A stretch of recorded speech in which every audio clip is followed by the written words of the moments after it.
സർവശിക്ഷാ അഭിയാനിൻ്റെ എല്ലാവർക്കും education for ആൾ എന്നുള്ള കൺസെപ്റ്റിൽ 2001 ആകുമ്പോൾ ആ കാര്യം വന്നു. 6 മുതൽ 14 വയസ്സ് വരെയുള്ള കാര്യങ്ങൾ HR മിനിസ്ട്രി ആയിരുന്നു ഇത് ആദ്യം നടപ്പിലാക്കുന്നത്. പിന്നെ അത് വിദ്യാഭ്യാസ വകുപ്പായി മാറുന്നു.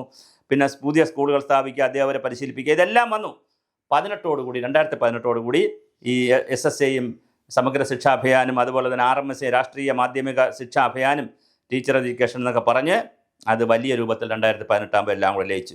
ഇതെല്ലാം കൂടി വരുന്നതിന് ശേഷമാണ് ഈ അവസാനം ഏതിലേക്ക് വന്നിരിക്കുന്നത്, NEP-യിലേക്ക് വന്നിരുന്നത്, നാഷണൽ എഡ്യൂക്കേഷൻ പോളിസിയിലേക്ക് വന്നിരിക്കുന്നത്. നാഷണൽ എഡ്യൂക്കേഷൻ പോളിസി 2020 വന്നത്. അപ്പോൾ ഇതിനിടയിൽ ലോകത്ത് ഒരുപാട് മാറ്റങ്ങളുണ്ടായി, കേരളത്തിൽ മാറ്റമുണ്ടായി. ഡോക്ടർ തോമസ് ഐസക്കിനെ പോലെയുള്ള ആളുകൾ പറയുന്നു, ഐസക് സാറൊക്കെ ഈ പറയുമ്പോൾ ശരിക്കും പറഞ്ഞാൽ നമുക്ക് വിഷമം തോന്നും, വളരെ സങ്കടം തോന്നും. NEP കേരളത്തിൽ നടപ്പിലാക്കില്ല.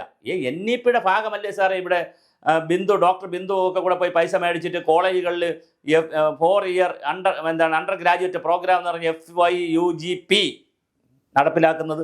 അത് ആൾറെഡി നടപ്പിലാക്കിയല്ലോ. വിദേശ സർവകലാശാല വരുമെന്ന് 100ഓളം വിദേശ സർവകലാശാലയിൽ ഇന്ത്യയിൽ കൊണ്ടുവരുമെന്ന് NEP പറയുന്നു. ഇവിടെ വിദേശ സർവകലാശാലകൾക്ക് ആൾറെഡി ഇത് കൊടുത്തു കഴിഞ്ഞല്ലോ. വിദേശ സർവകലാശാല വരാനുള്ള നടപടികൾ കേരള സർക്കാർ ആരംഭിച്ചല്ലോ. അപ്പോൾ വിദേശ സർവകലാശാല ആരംഭിച്ചു. NGOയുടെ കാര്യം പറയുന്നു. ഇന്ത്യൻ നോളജ് സിസ്റ്റം എന്ന് പറഞ്ഞ് വേറെ സംവിധാനമുണ്ട് വിദ്യാഭ്യാസ വകുപ്പിൽ തന്നെ. ഇന്ത്യൻ നോളജ് സിസ്റ്റം എന്ന് പറയുന്ന കമ്മിറ്റിയിൽ നിന്ന് എത്ര NGOs ആണ് കേരളത്തിൽ പ്രോജക്റ്റ് വാങ്ങുന്നത്? ഒരുപാട് ആളുകൾ കേരളത്തിൽ പ്രോജക്റ്റ് വാങ്ങുന്നുണ്ട്. വിദ്യാഭ്യാസ രംഗത്താണ് ഈ പരീക്ഷണം എല്ലാവരും നടത്തുന്നത്, പഠനങ്ങളെല്ലാം നടത്തുന്നത്. അതിനെ അവർ വിദ്യാഭ്യാസ വകുപ്പിലേക്ക് കൊടുക്കുന്നുണ്ട്. അപ്പോൾ ഇതെല്ലാം ഇവിടെ നടന്നു വരികയാണ്. 1994 മുതൽ 2025 വരെയുള്ള വർഷമെടുക്കുമ്പോൾ ഓരോ കാര്യങ്ങളായിട്ട് UDF ഗവൺമെൻറ് നമ്മുടെ UPA ഗവൺമെൻറ്റിൻ്റെ കാലത്തും മൻമോഹൻ സിംഗിൻ്റെ കാലത്തും നരേന്ദ്രമോദിയുടെ കാലത്തും പരിഷ്കാരങ്ങൾ ഇങ്ങനെ സ്റ്റെപ്പായിട്ട് ഇങ്ങനെ വന്നുകൊണ്ടിരിക്കുകയാണ്. ഇപ്പോൾ അഡീഷണലായിട്ട് വന്നത് BJP വന്നപ്പോൾ അതിനകത്ത് വന്നൊരു അഡീഷണൽ വന്നത് ഇന്ത്യൻ നോളജ് സിസ്റ്റം എന്ന് പറഞ്ഞുകൊണ്ട് ഇന്ത്യയിലെ കുറേ കാര്യങ്ങൾ കൂടി പഠിപ്പിക്കണം, വിദേശ കാര്യങ്ങൾ മാത്രം പഠിപ്പിച്ചാൽ പോരാ എന്നുള്ള പുതിയൊരു സിലബസും കരിക്കുലവും കൂടെ വരികയാണ്.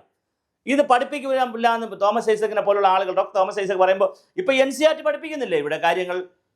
ഒരുപാട് കാര്യങ്ങൾ CBSE സ്കൂളുകളിൽ അത് പഠിപ്പിക്കുന്നില്ലേ? സൈനിക വിദ്യാലയങ്ങൾ പഠിപ്പിക്കുന്നില്ലേ? കേന്ദ്രീയ വിദ്യാലയങ്ങളിൽ ഇത് പഠിപ്പിക്കുന്നില്ലേ?